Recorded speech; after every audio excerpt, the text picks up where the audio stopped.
That is the point at which we are alleging that the nuclear potential falls off. We're using a square well, of course, nuclear potential doesn't fall off quite that sharply, but that's the assumption we're making at the moment. And what I want to do is simply plot a sine LR wave. Right, that's what I'm going to do. I've got a sine LR wave, not the delta, just a sine LR. So here's a sine LR wave that looks something like. That's one wavelength of a sine LR wave.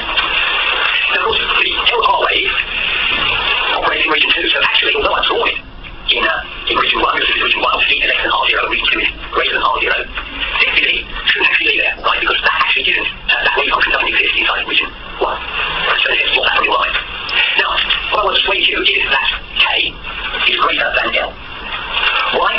Because D minus D naught is D minus a minus term, and the minus is minus 36. So D minus D naught is the equivalent of E plus 36. Whereas for L, you've only got D. So this term has an D plus 36, this term has an D, so K is greater than L. Oh, we all agree, yes. That means that the wavelength of the K wave will be less than the wavelength of the L wave, because K, which is essentially the wave number, is proportional to 1 over lambda. It's actually too high over lambda, but if in proportional terms, K is proportional to 1 over lambda. So as K increases, lambda decreases. So K is greater than L. That means the wavelength of the K wave is less than the wavelength of the L wave. Okay, and what we plotted is essentially the L wave without the phase difference. So if we plot the K wave, then its wavelength is not going to be as great as the L wave. So it's going to go something like, and then it's going to continue. But of course, the K wave only operates over region 1. So I've actually always beyond, and I should have done this bit. You can also guess. Now the important thing to notice is that at the boundary, at R0, the K wave stops here, and the L wave starts here. And that's the discontinuity. And you're not allowed the discontinuity. Remember the rule, the wave function must be continuous. So how can you make that wave function continuous? Well, you need to take this bit of the L wave, and you need to take the whole wave and shove it to the left. Right, so the entire wave has to be moved to the left, so that this point coincides with this point. The whole thing just moves. This point coincides with this point. Then you want to have continuity. The wave function will be continuous. So essentially, orderly, the whole of this LR wave must be moved here, which means it will be shunted. It will then follow the dotted line, because it's all been moved locked on the barrel to the left. And the dotted line, of course, now is the sine LR plus delta wave, because it has been shifted by an amount of delta. So when you shift a sine LR wave, you get sine LR plus delta. What the value of delta is, whether it's positive or negative, we'll find out in a moment. Right. So let's look at where these two waves cross the point where the wave function is 0. I'll call them R2 and R1. R2 is where the sine LR wave crosses the origin. R1 is where the now shifted sine LR plus delta wave crosses the origin. Now, once it crosses the origin, crosses the line where psi equals 0. When psi equals 0, that means that the sine is going to be equal to 0, which means that the value of the term is going to be equal to pi. So the sine of pi is 0. So when we look at the sine LR wave, that means that at R2, the sine of LR2 is 0, which means that LR2 is equal to pi. Okay? If we go to the sine LR plus delta wave, then when R is R1, the sine of LR1 plus delta is 0, because that's where it crosses the line, when psi is 0. And that means that LR1 plus delta is equal to pi. And that means, of course, that LR2 equals LR1 plus delta, which means that delta is equal to LR2 minus LR1, which is L into R2 minus R1. But R2 is greater than R1, because we had to shove the wave to the left. So R2 is always bigger than R1 in these circumstances, which means that this term is positive, which means, of course, that delta is positive. So delta has a positive value in these circumstances. So if you go back to the experimental result, we're talking about low energy, you will see that delta is positive. So this region where delta is positive, we have explained by virtue of this, as it were, shunting the LR wave to the left, so that the wave function is continuous at R0. So in what circumstances could delta ever be negative? Well, let's speculate. What happens if when we plot our nuclear potential PSV, so far we've always plotted a well, a potential well, an attractive potential well. Suppose we now plot a repulsive term. Instead of the being a well, it's now a barrier. It's now, instead of attractive, it's now repulsive. Here is the value of D, the value of the incident neutron. This is the value of D0. The nuclear potential is now repulsive. And this is some value of R, which I'll call R alpha. It is not necessarily the same as R0, it won't be. So I'm just going to call it R alpha. There's a repulsive term, which exists over a region R alpha. And once again, we can think of regions 1 and 2. And once again, the formula will be exactly the same. Falling out of the Schrodinger equation, you're going to get that the wave function in region 1 is A times sine KR, where K is going to be equal to the square root of 2m G minus V naught, so H bar squared. And the wave function in region 2, where there is no repulsive term, is going to be E, so it's E sine L R plus delta. Exactly as we had before, where L is just the square root of 2m E over H bar squared. There's no D term because in region 2, V is 0. And now what I want to persuade you is that in this case, L is greater than K. And I'm going to say that, well, G minus V naught, it's just that gap, there's V naught, they're both positive, G minus V naught is that small gap between the two. Whereas the value of E is everything from 0 up to E. So 2ME is going to be greater than 2M times E minus V naught. L is greater than K, so the wavelength of the L wave is less than the wavelength of the K wave. So let's do what we did before and plot the wave function. There's the wave function in separation. And once again, I'm going to plot just the sine LR, not the delta, just the sine LR wave. Here I'm going to put this is R alpha, so that's the point at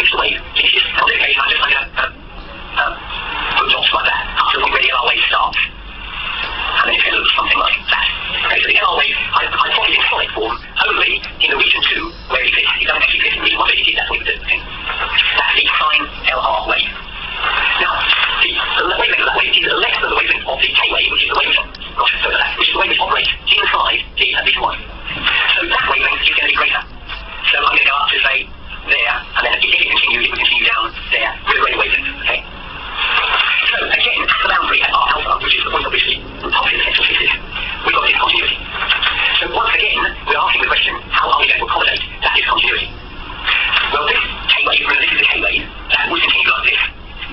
If you were to move this point on the L wave to here, then you would have continuity. In other words, if you take this L wave and shove it to the right, so at that point, coincides with that point, you've now got a continuous wave. And that means that the L wave, when you shove it to the right, will sort of look like this.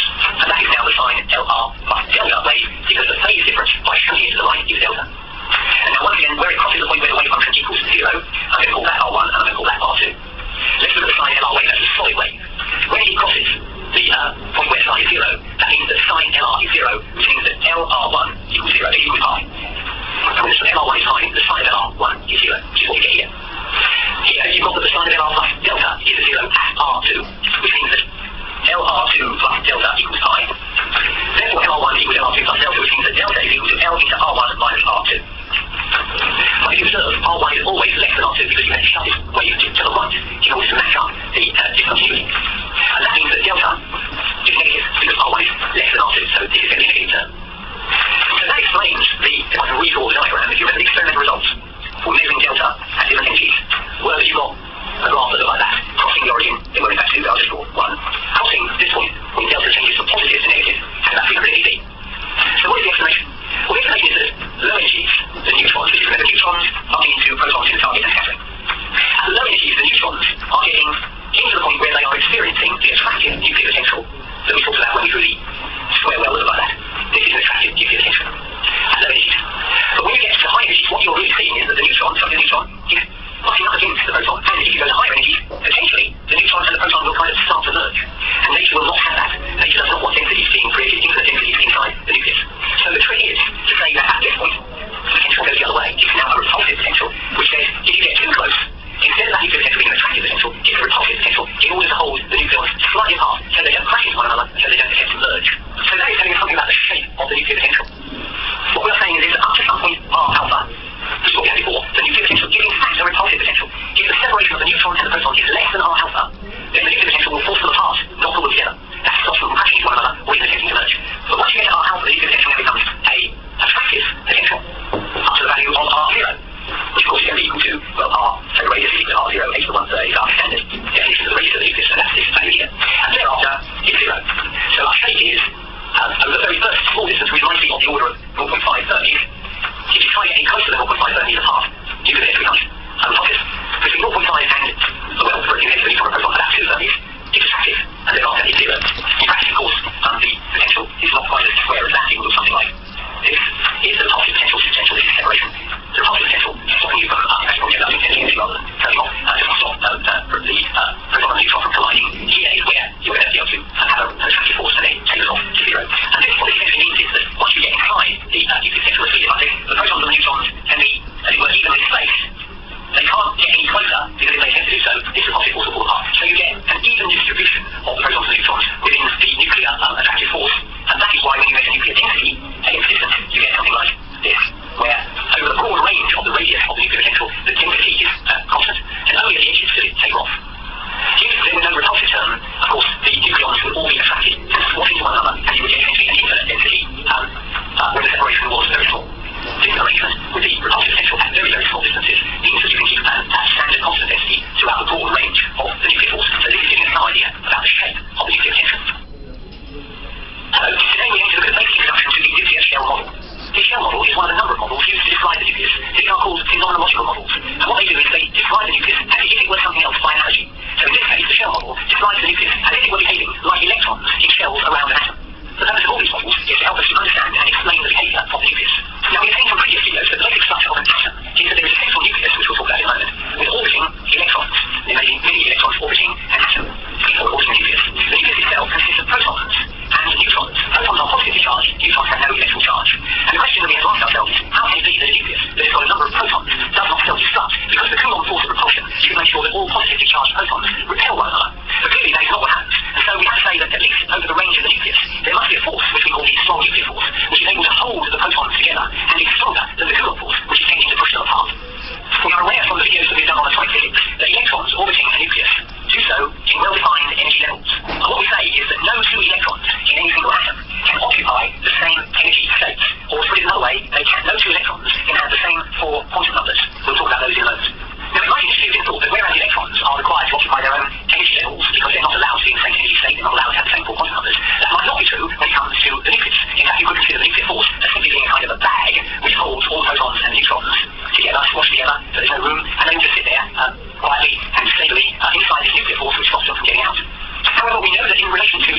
all together. And that's what's happening here, the photoelectric effect. Now, in a similar way, you can also kick a nucleon, either a proton or a neutron, out of the nucleus if you give it enough energy. The difference here is that, for example, if you take hydrogen, the hydrogen atom, and you have an electron in its ground state, then to kick an electron out of a hydrogen atom, you need 13.6 electron volts of energy. But if you want to kick a proton or a neutron out of the nucleus, you will need energy in the range 10 eV, millions of electron volts. So significantly more energy is needed. Now, if you plot the energy required, this is the energy required to kick one electron out of an atom. And on this scale, you've got the number of protons. So essentially, you're putting the elements along the bottom, starting with hydrogen and going maybe all the way up to uranium. What we're going to do is to kick one electron out of each of these atoms, and you measure the amount of energy you need to do that. What you find is that you get a graph that looks something like this. It's not quite as obvious as this, but it has this kind of shape to it. You get peaks. And what you find is that those peaks correspond to what are called the noble gases. That's helium, neon, argon, proton, and xenon. And the qualities of those gases, and the reason they're called noble or inert gases, is that the rings of electrons around those nuclei are full. There is no space for any spare electrons. All the rings are complete. And the argument is that when you have complete wings of electrons, that is to say all the shells are completely full in the electron shells, there is an additional energy or a binding energy which binds those electrons all the more closer to the nucleus. And consequently, you have to put in a lot more energy to get an electron out of one of these gases than you would for, say, an element right next to helium or an element right next to neon. Where the binding energy is significantly less. You don't have to put so much energy in to get one of the electrons out. And in a similar way, what is found, remember, these are generally in electron volts, is that if you now, instead of trying to get an electron out of the atom, you now try to get a proton or a neutron out of the nucleus of the atom. Again, we're going to look at them from, say, hydrogen up to uranium. What you will find is that, again, you will get this sort of shape where there are peaks. But they do not correspond to the peaks that you get for electrons. Nonetheless, it is the result, the experimental result, that if you want to eject protons or neutrons from a nucleus, then depending on what nucleus it is, or whether hydrogen up to uranium, the fact that you get peaks of energy suggests that maybe the neutrons and protons in a nucleus are being held in shells, not like electrons are, and that when those shells are complete, then just in the case of electrons, you need significantly more energy to get a proton or a neutron out of a complete shell than you do if the shell is incomplete. And it's that experimental result that gives rise to the idea of a nuclear shell model, where protons and neutrons, instead of just being held in the nucleus as if the nuclear force were a bag holding them all together, but maybe the protons and neutrons also occupy shells within the nucleus. Now the peaks occur when the number of neutrons or the number of protons in the nucleus are equal to the following numbers: 2, 8, 20, 28, 50, 82, and 126.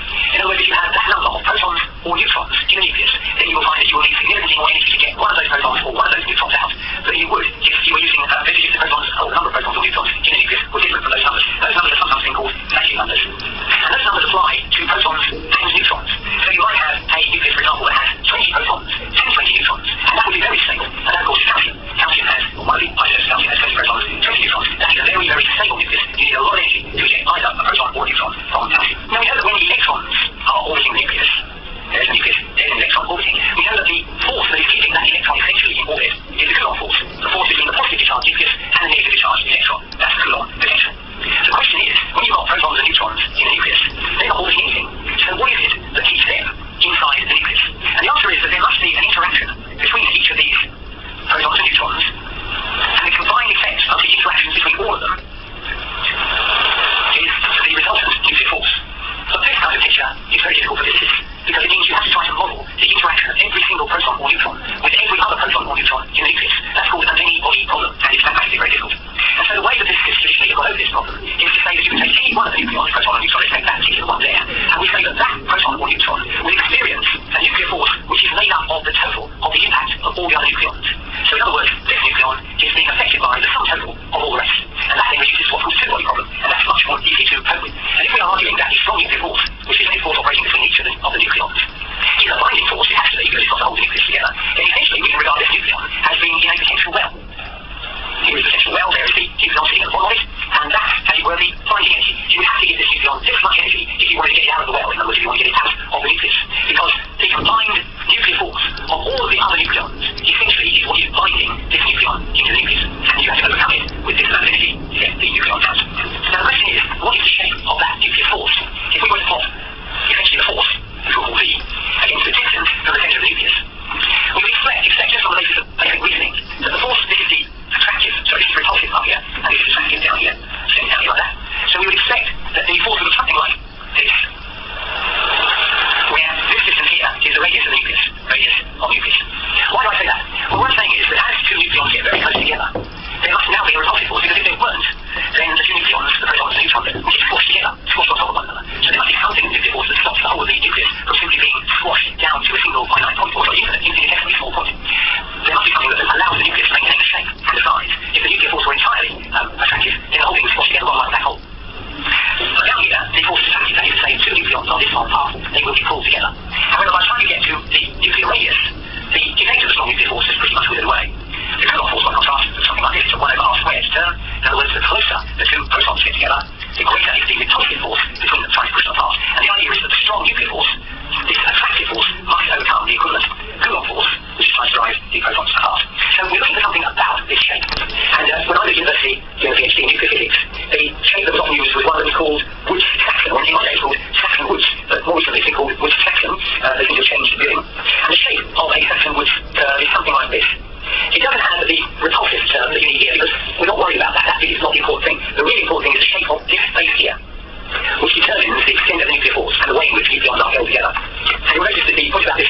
very strong within the nucleus, that's in this region here, but as you get towards the edge of the nucleus, it falls very rapidly to zero by the time you are just a tiny distance outside the nuclear radius. The formula which describes the Saxon model is that's V, which is a function, of course, of distance, is equal to minus, because it's a binding energy, V naught divided by 1 plus the exponential of R minus R over A, where V naught is of the order of 50 MeV, capital R is 1.25 times A to the third, where A is the total number of nucleons. And if you think about it, there's a distinct in that, because the volume of the nucleus will be three-dimensional. We are looking at this in one-dimensional, so you take the cube root of the total number of protons and neutrons, and if it happens, you multiply that by 1.25, and that gives you the term for R. And A is approximately 0.65 fermis.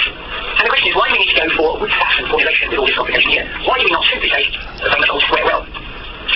Which surely would use just as well. The trouble with that is, if you go back to the video that we did on the particles in a square well, you find that the energy levels of the particles in a square well are even. But we have found, experimentally, that there are magic numbers. There are certain numbers where the energy that you need is much higher than for other combinations of protons and neutrons. And so a model where all the levels are equally spaced is not going to do the trick. We need to find some kind of formulation, and that's what we're trying to find, which will enable us to have variations in energy levels so that we can account for what look like shells in the nucleus. Now with atoms, we discovered that the electrons in an atom are subject to 4 quantum numbers. The principal quantum number, the angular quantum number, the magnetic quantum number, and the spin quantum number. And no 2 electrons could have the same 4 quantum numbers. And the rules were that n, the principal quantum number, is any number from 1 to in theory infinity, although in fact you don't usually get much past 8 for an atom, but they must be integer. 1, 2, 3, 4, 5. The value of L is any number from 0 up to n minus 1. They can't go higher than the value of n minus 1. The values of m are any number, again, integer number from minus L through to 0 through to plus L. And the value of S, the spin, is plus or minus a half. So we saw, I shan't go through this in much detail, we saw that when n is 1, L must be 0, because L can't take 0 after n minus 1, and n minus 1 is 0. M must be 0, because n goes from minus L to plus L, and L is 0. And S is plus or minus a half. Consequently, in the first shell for electrons, you can only have 2 electrons, a plus half and a minus half. When n is 2, L can equal 0 or L can equal 1. When L is 0, n is 0, S is plus or minus a half, and again you get 2 electrons, one with plus half, the other with minus a half. When L is 1, n can be minus 1, 0 or plus 1. And in each case, S can be plus or minus a half. So you've got 3 options, each with a plus or minus a half, so that's 6. So consequently, in the second shell, you have a maximum of 8 electrons, and overall, you have 10.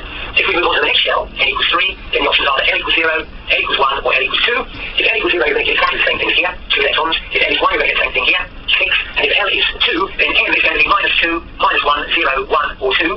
Each of those 5 levels can have plus or minus a half spin, and consequently you get a total of 10 electrons in the L equals 2 level. That means that there is a total of 18 electrons in the third principal quantum number, and overall, 10 plus 18 gives you 28. So you can see the shells are full when there are 2 electrons in the atom, when there are 10 electrons in the atom, and when there are 28 electrons in the atom. 2, 10, and 28 are, as it were, the first 3 magic numbers for electrons. But as I explained to you earlier, for protons and neutrons, the magic numbers are 2, 8, 20, 28, 50, 82, and 126. So they're not the same as these. And that suggests that the protons and neutrons, they have different quantum numbers. And the answer is that it turns out that the protons and neutrons quantum numbers are not that dissimilar from those which are in the electrons, except for this restriction here. In an electron, the value of L, the angular quantum number, can be anything from 0 up to n minus 1. With protons and neutrons, the value of L is unrestricted by the value of n. In other words, L can be 0, 1, 2, 3, 4, as high as you like. It doesn't matter, it's not constrained by the value of n. And what it turns out matters in nuclei is the value of the angular momentum quantum number, which is L, and the value of the spin angular momentum quantum number, which is S. And the idea is that you combine the two to form a new number called J, which is L plus S. The value of the angular quantum number plus the value of the spin angular momentum quantum number. And since L is always either 0 or a integer number, and since S is always plus or minus a half, it means the values of J will be a half, 3 halves, 5 halves, 7 halves, and so on. Now, in a similar way with electrons, where the number of electrons in any shell is defined by the fact that no 2 electrons can have the same quantum numbers, and therefore there's a maximum number of electrons that can be in any given shell. So in a similar way, you find that the value of J determines the number of protons or neutrons that can occupy that value of J. And if J is a half, then you can only have 2 protons or neutrons in that state. If J is 3 halves, you can have 4. If J is 5 halves, you can have 6. If J is 7 halves, you can have 8. If it's 9 halves, you can have 10. I think you're spotting the pattern. Basically, if J is equal to x over 2, then the total number of states that you're allowed to have is x plus 1. Now, just like with electrons, the value of L determines the letter that is assigned to the orbital. So when L is 0, that is called an s orbital. When L is 1, that's a p orbital. When L is 3, that's an s orbital. And then after that, you just go up in alphabetical order. L is 4 is a g orbital. L is 5, that's an h orbital.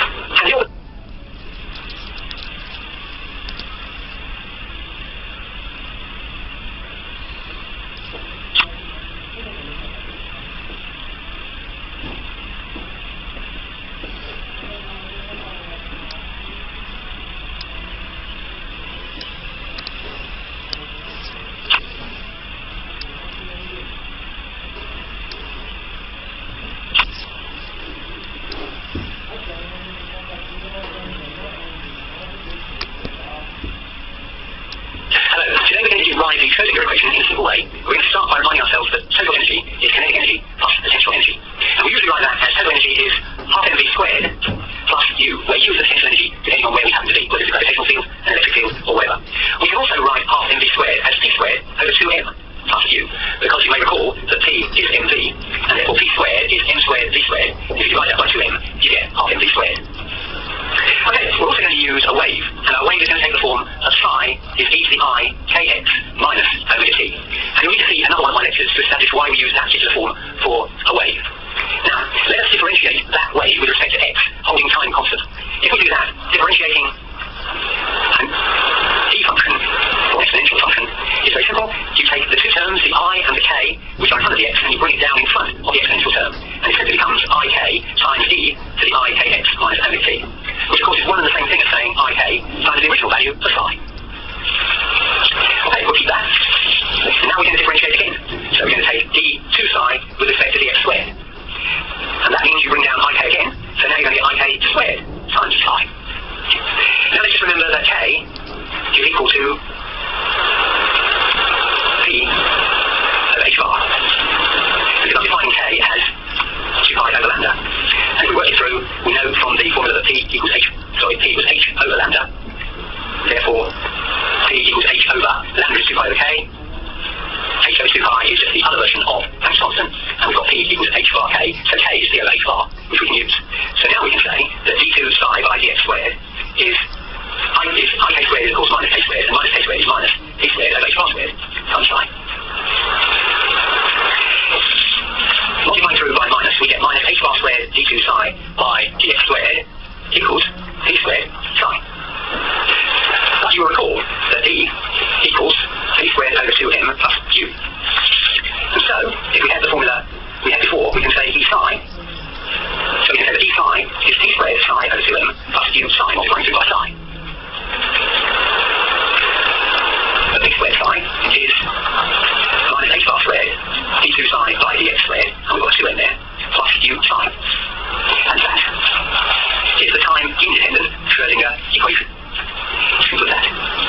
Now we can go further. We can do the time-dependent Schrodinger equation by reminding ourselves that d is also h bar omega, which is one and the same as hf, where h is some constant. Now we take our famous equation for the wave, e to the I kx minus omega t, and this time we differentiate it with respect to t. We bring the I omega, it's actually a minus I omega psi. So d equals h bar omega. What do we have to do to convert this to that form? Well, we have to say d psi equals h bar omega psi.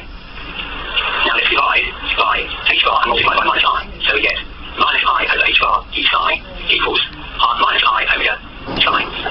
But that equals d psi by dt.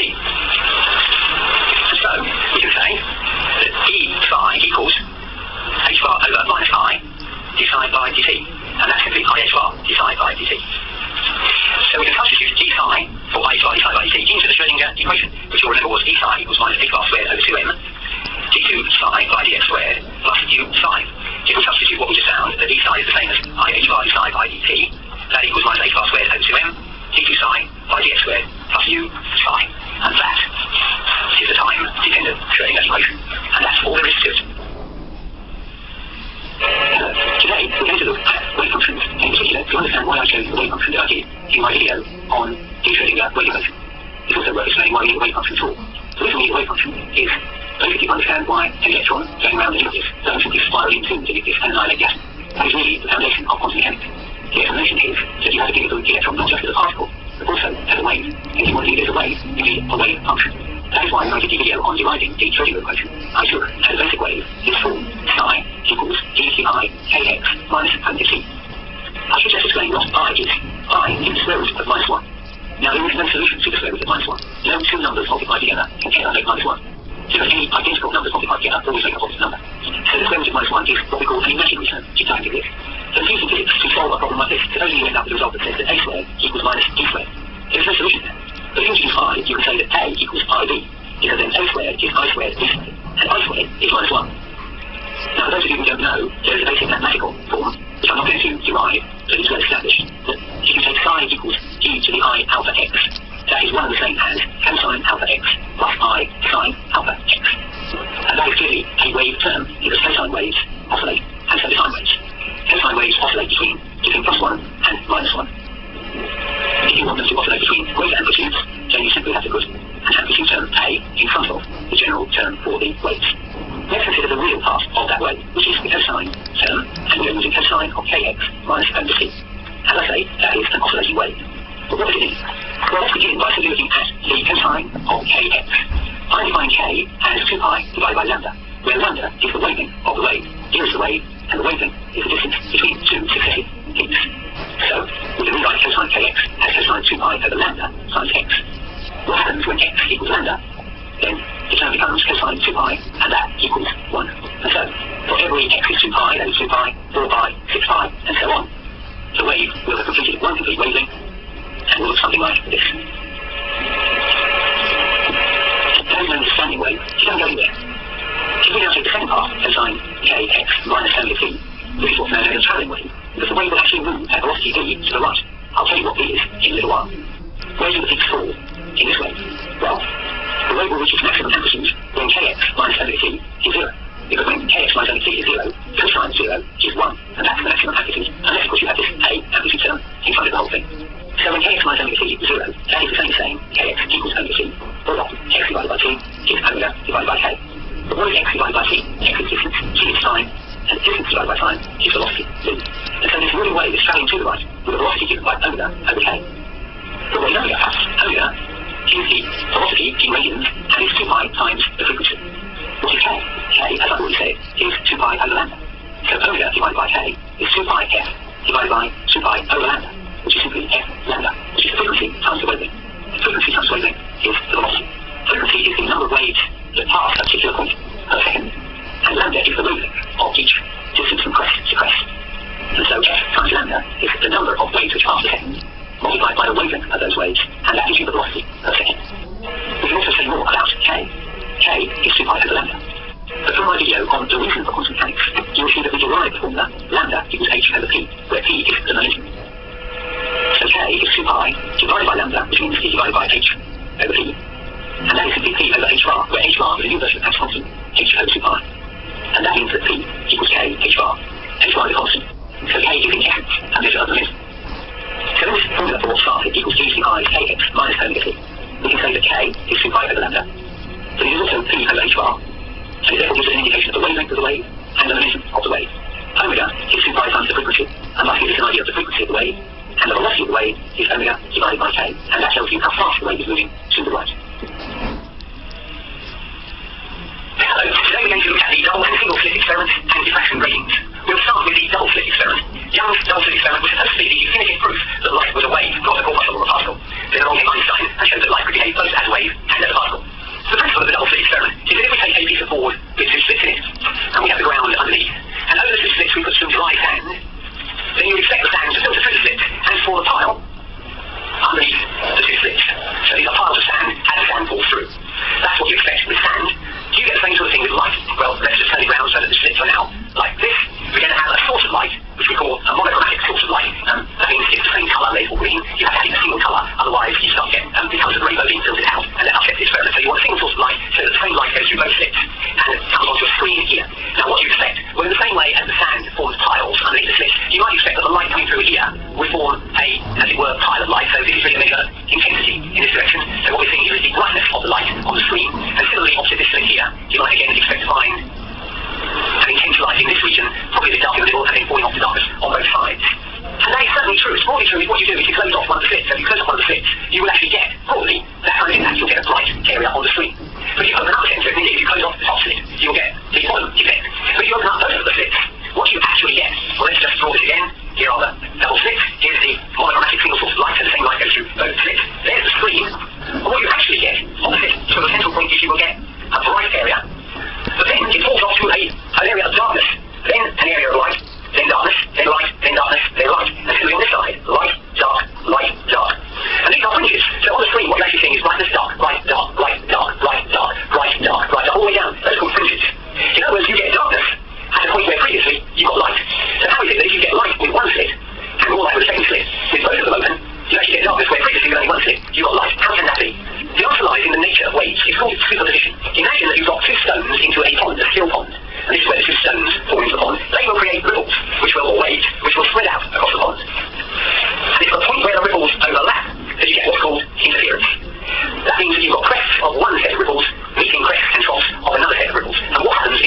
axis. A crest meets a crest. Here's a crest coming this way, meeting a crest from this set of ripples. They will in fact pass through one another and go out the other side. But when they overlap, you get what's called superposition. You get a double crest.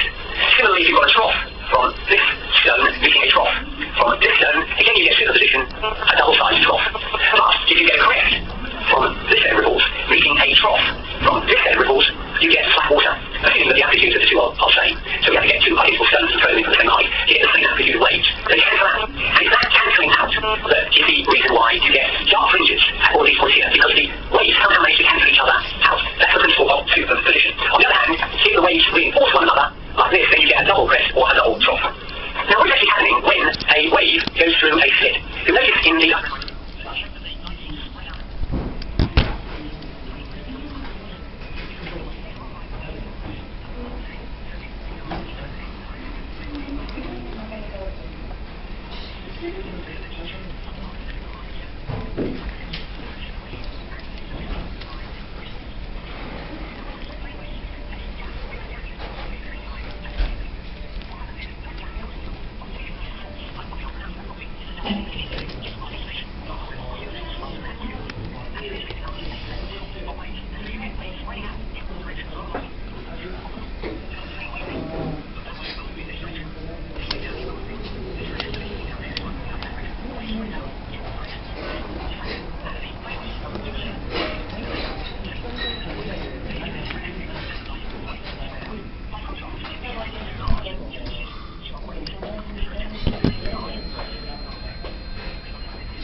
completely out of